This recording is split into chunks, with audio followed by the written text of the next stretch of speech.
Good morning, afternoon, everyone. Today we're diving into a fascinating topic, freedom versus determinism. We'll explore the age-old question of whether our actions are truly free or if they are predetermined by factors beyond our control.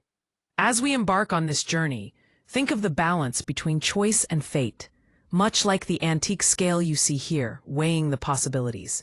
I'm excited to explore this debate with you. Here we explore two fundamental concepts, freedom and determinism.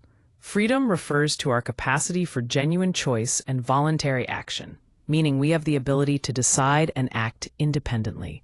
On the other hand, determinism is the belief that every event, including our actions, is caused by preceding states, suggesting that everything follows a predetermined chain of cause and effect.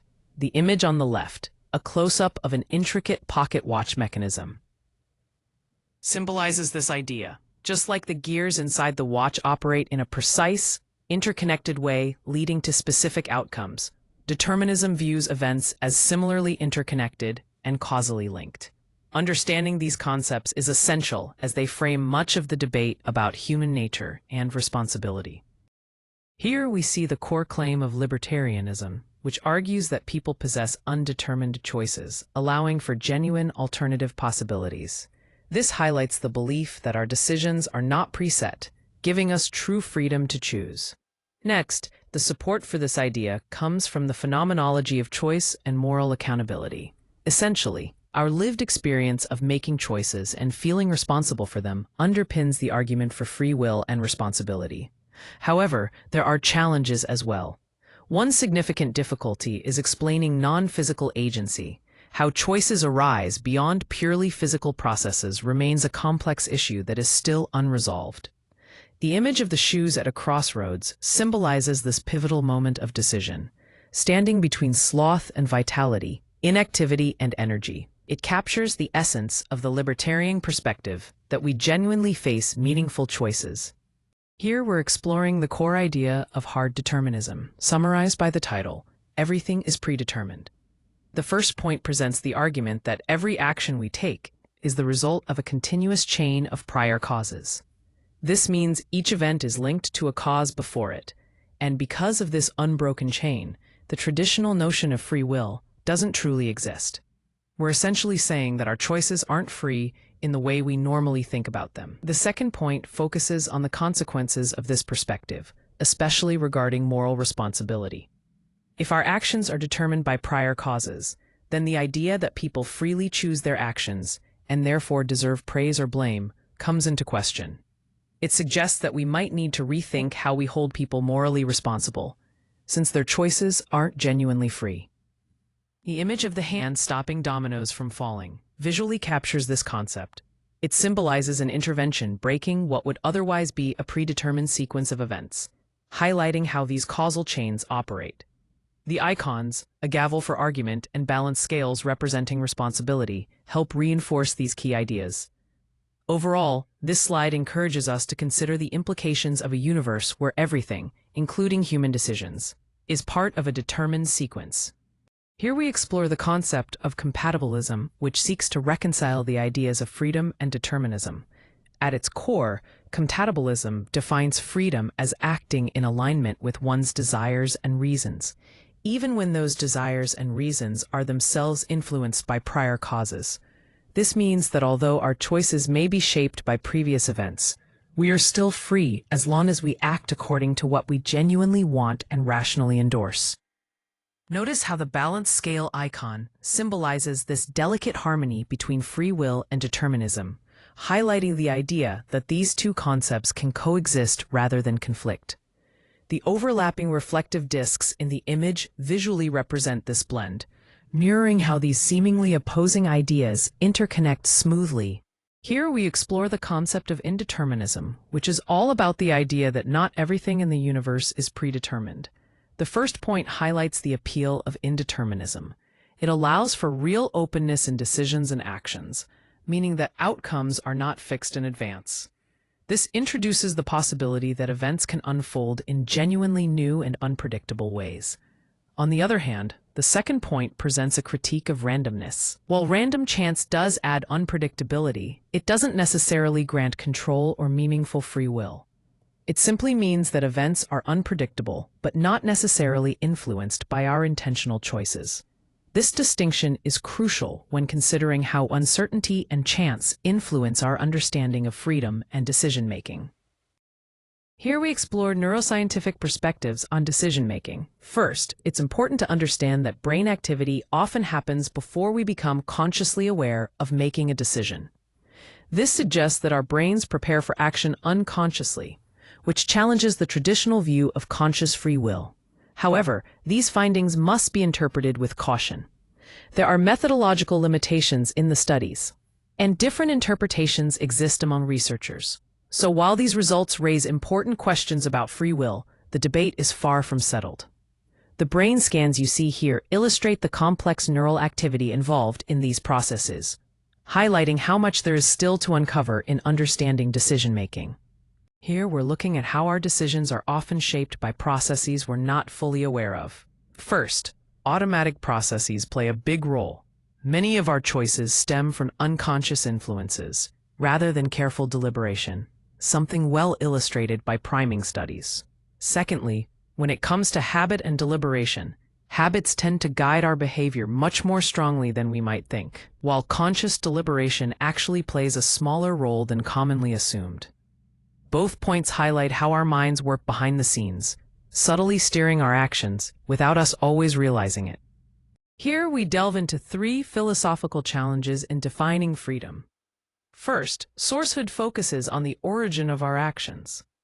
It questions whether we, as agents, can truly be the cause of our choices without being influenced by external factors. This touches on whether our decisions are genuinely our own, or determined by something outside ourselves. Next is alternative possibilities, which asks whether freedom requires that we could have acted differently in the exact same situation. In other words, does having freedom mean there are real alternatives available to us at the moment of choice? Finally, non-circularity seeks a way to define agency without presupposing the very concept of freedom itself. It's about breaking the loop where freedom is assumed in order to explain freedom, striving instead for a clear, independent account. The image of the maze with the bright light at the center visually captures the complexity and depth of these ideas.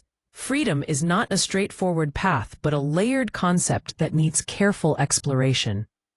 Here, we're looking at different philosophical perspectives on moral responsibility, illustrated by this image of a balanced scale with question marks, symbolizing the uncertainty and complexity involved in these debates. Starting with libertarianism, this view strongly affirms free will and holds that individuals have genuine moral responsibility because they make choices that are not predetermined. Essentially, people have the freedom to choose otherwise. Next is hard determinism, which takes a very different stance. It denies the existence of free will entirely, arguing that all actions are determined by prior causes, and therefore, moral responsibility is not justified since our actions aren't truly up to us. Then we have compatibilism, which tries to bridge the gap. This perspective supports moral responsibility even within a deterministic framework, suggesting that actions are morally accessible as long as they arise from internal motives and desires, aligning responsibility with internal factors rather than absolute freedom. Finally, indeterminism allows for randomness or unpredictability in actions, which introduces some uncertainty, but maintains that individuals still hold partial moral responsibility. Here, actions aren't strictly determined, but aren't fully free either. Taken together, these views highlight the rich and varied ways philosophers understand moral responsibility depending on their stance about free will and determinism. Here, we're looking at how this reasoned position integrates several important perspectives. First, it takes the best of compatibilism by preserving responsibility, emphasizing control and reasons for our actions. That's the puzzle piece representing how everything fits together thoughtfully. Next, it respects scientific findings, especially from neuroscience and psychology, acknowledging that our freedom isn't absolute but shaped by these constraints, symbolized by the brain icon. Then, it allows room for agency, meaning it affirms our ability to deliberate and justly praise or blame actions, which the balanced scale illustrates. Finally, when weighing the strengths and weaknesses, we see it balances causal explanations with the idea of responsibility, offering meaningful moral evaluation. However, it may not fully satisfy strict libertarians and leaves some tension when it comes to strict determinism, as shown by the weight scale. Overall, this approach thoughtfully combines various elements to present a nuanced and balanced view. Here we see a clear shift in resource allocation over time, moving from a focus on punishment towards rehabilitation. Currently, about 70% of resources are devoted to punishment, with only 30% going to rehabilitation efforts.